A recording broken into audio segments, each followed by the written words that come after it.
ニュースポストセブンです。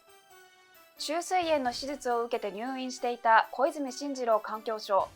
この入院が波紋を呼んでいます。進次郎氏が入院していた部屋は超豪華個室の一つ。広さは100平米を超える特別個室で、リビングに応接室もついており、1泊18万円前後するそうです。問題となっているのは滝川クリステルさんの訪問。進次郎氏の知人は、コロナ禍であるにもかかわらず、滝川さんは進次郎氏の病室に入っていった。